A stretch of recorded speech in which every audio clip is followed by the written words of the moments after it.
We have seen the trends in young people taking technically legal products and using them recreationally. The latest, powdered caffeine. Yeah, so far the Food and Drug Administration is aware of 2 deaths after the use of powdered caffeine.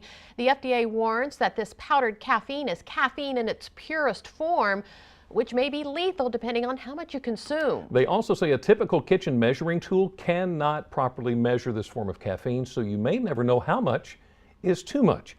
They're aware of the product's allure for young people, but not yet issued a ban. Although the FDA has given some advice to consumers, parents want more. An 18-year-old passed away after his very first time using the product, and his parents are looking for answers.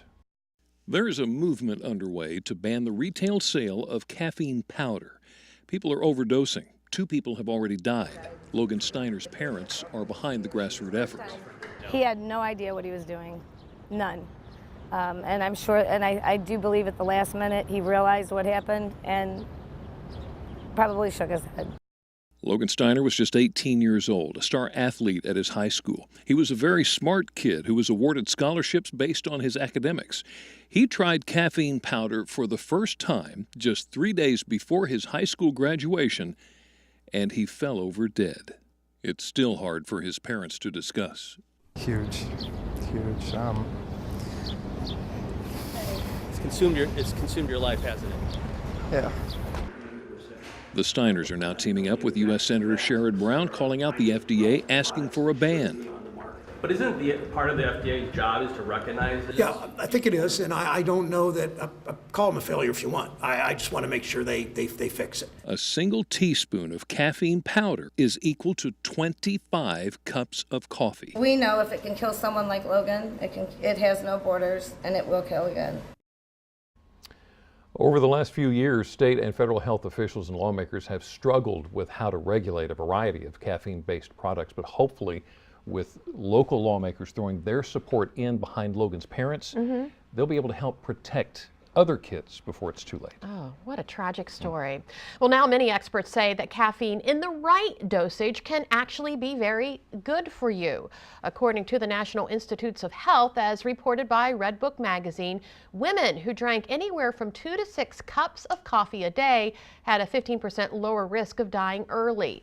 They also say caffeinated Java can help slash your diabetes risk in half. And believe it or not, it could reduce your odds of certain breast cancers by 57%. Red Book also says it gives you a mental health boost. Caffeine triggers the release of dopamine, the feel-good chemical that's in your brain. Even a smaller waistline. They say caffeine stimulates your central nervous system.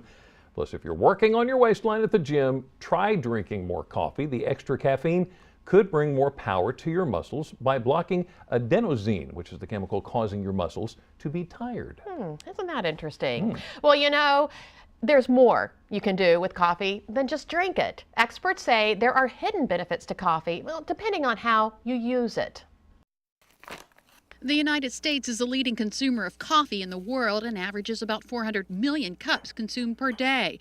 But there are other uses to coffee than just a caffeine boost. First, make a do-it-yourself facial by combining coffee grounds and olive oil. Put it on your skin for 30 seconds. The grounds have an anti-inflammatory effect and antioxidant properties. Next, massage grounds onto your scalp to stimulate hair growth or use a handful in the shower to break down product residue. Also, try putting the grounds in the kitchen or in the fridge because it can work as an odor absorber. Finally, rub coffee grounds and warm water onto cellulite. The grounds work as a skin firmer. Also, try sprinkling coffee grounds mixed with dried orange peels onto your plants to keep insects and small pests away. Now, that's one I've heard before, using coffee grounds in your garden. Right. Helps. I just want to let you know, though, it's not going to be anytime soon that you see me with coffee grounds packed onto my face. You never know. Just one of those things.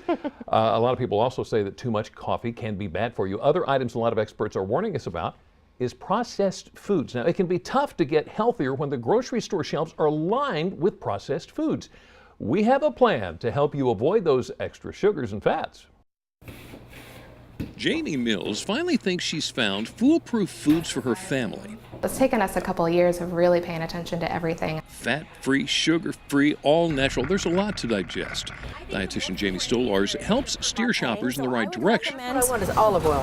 Sure. Something she gets asked about, fat-free dressings. They're loaded with salt and sugar. In fact, many are loaded with more than 2 teaspoons per serving and offer zero nutrition. And to absorb the fat-soluble vitamins A, D, E, and K, we need a little bit of fat in there. she suggests unsaturated fat dressings like vinegar mixed with olive oil, canola oil, walnut oil, or flaxseed oil. Another food that may fool you, dried cranberries. They may seem like the go-to snack, but since they tend to be tart, they're packed with added sugar, and just a third of a cup contains 123 calories. Stolar says instead, try golden raisins, prunes, figs, or apricots. Other top picks for processed foods, Oikos Caramel Greek Yogurt. A 4-ounce container has just 110 calories, 0 fat, 10 grams of protein, and 17 grams of carbs. A serving of Star-Kissed yellowfin tuna in extra virgin olive oil in this pouch packs just 190 calories, 18 grams of protein, and 13 grams of fat.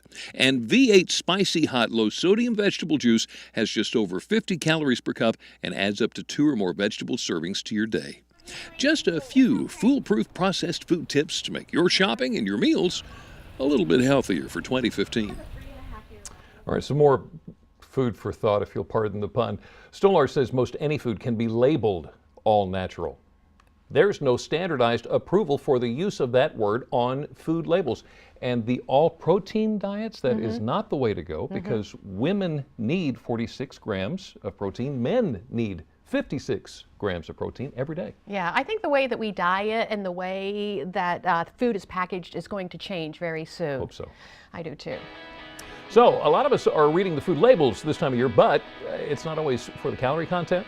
Up next, we're going to hear about some everyday foods that will help give you that white smile you've always dreamed of. Or maybe you've always dreamed of that wrinkle-free glow. Still ahead, we hear a quick and painless way for you to stay looking young for years to come. Plus, we get an inside look at the CBS drama Person of Interest. DelmarvaLife will be right back.